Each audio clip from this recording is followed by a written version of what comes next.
C'est la deuxième partie de ma vidéo sur les combinaisons inédites en couleurs. Cette fois-ci, je vous montre comment j'ai modifié une vieille toile pour respecter ma palette de couleurs. Mon nom est Marie-Josée Bergeron, je suis spécialiste en peinture acrylique et en technique mixte et on commence maintenant. Pour ce projet, j'utilise une vieille toile. C'est quand même dans les couleurs de cette palette. Je vais vous montrer comment modifier s'il y a des couleurs dans votre toile que vous aimez moins, par exemple les jaunes ou même les roses. Je vais plus jouer avec des canneberges ou des orangés. Je vais commencer avec ce vert et créer des dérivés, c'est-à-dire non seulement cette teinte, aussi avec des plus clairs et des plus foncés. Dans ce vert, il y a un petit peu de rouge. C'est un vert plutôt chaud. Je lui ajoute du noir.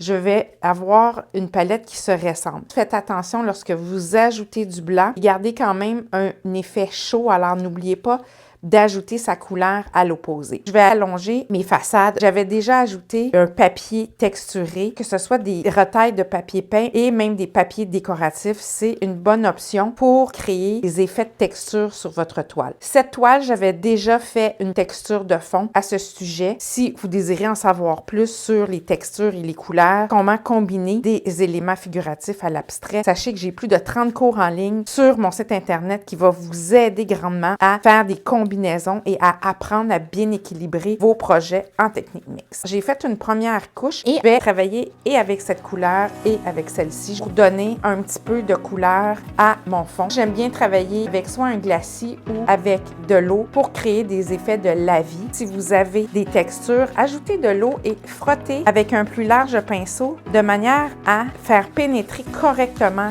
la couleur dans les crevasses de la texture. Je vais aller jouer aussi avec ce bleu. Dans cette couleur, il y a un petit peu de rouge, donc légèrement violacé. Et je vais aller chercher le fond qui avait déjà un peu de bleu et je vais l'allonger et avec mon pinceau propre et un peu mouillé, créer des X. Ça me crée encore une fois un beau fondu. Je vais poursuivre avec cette couleur et je viens donner un effet de profondeur et en même temps, je joue avec les textures et je commence tranquillement à intégrer davantage mes collages. Si vous aimez les collages comme moi, je vous suggère de faire des présélections de papier qui sont dans cette palette. J'aime bien ce papier. J'ai 3 types de papier, papier de soie, papier lisse, ainsi qu'une serviette de table. J'utilise le Gelma pour faire les collages.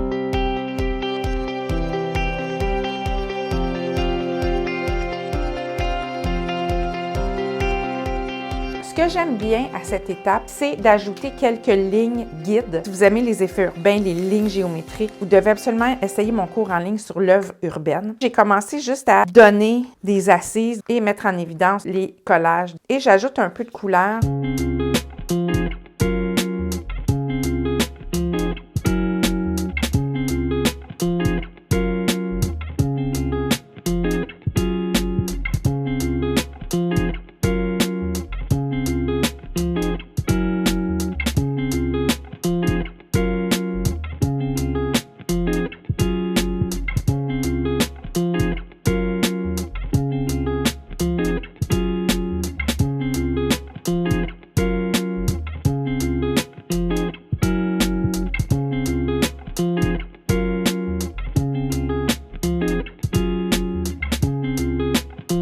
Donc, ma toile commence à avoir pas mal d'équilibre. Imaginez si j'ajoute un rose fuchsia, je pense que ça peut être intéressant. Donc, je vais ajouter encore quelques éléments, peut-être des collages de fenêtres.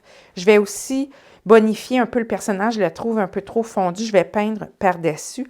Puis, je vais délimiter aussi encore quelques blocs de couleurs. J'ai ajouté quelques collages. Je peux, par la suite, m'ajouter des teintes. C'est le plaisir de modifier un petit peu les collages pour les intégrer à la toile. Et j'aime bien, avec la spatule, allonger des formes ou des lignes pour mettre encore plus en évidence des éléments de structure de ma toile, des lignes horizontales ou verticales. Donc, amusez-vous avec les combinaisons de couleurs. Vous pouvez modifier vos couleurs en cours de route sans aucun problème tant que ce n'est pas verni. Cela va vous permettre de comprendre les combinaisons inédites et de vous habituer à travailler avec différentes valeurs de ces couleurs, comme j'ai fait tantôt un vert à partir de cet échantillon et un peu plus pâle en ajoutant du blanc ou du noir. Modifiez vos couleurs pour qu'elles soient identiques à votre échantillon, c'est-à-dire d'aller chercher la couleur opposée telle que démontrée dans la partie 1 de cette vidéo.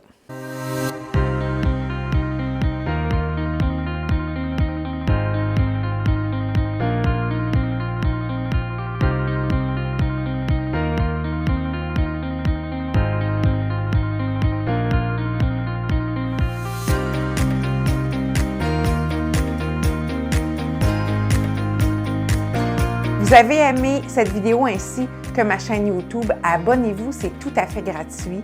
Et sachez que j'ai plus de 30 cours en ligne en peinture acrylique et en technique mixte via mon site Internet. Vous allez voir, j'ai du contenu inédit, des trucs, des conseils, du coaching. Et continuez de me suivre sur les réseaux sociaux car plus nous serons de créatifs et de créatives dans ce monde, meilleur il se portera. Allez, à une prochaine fois!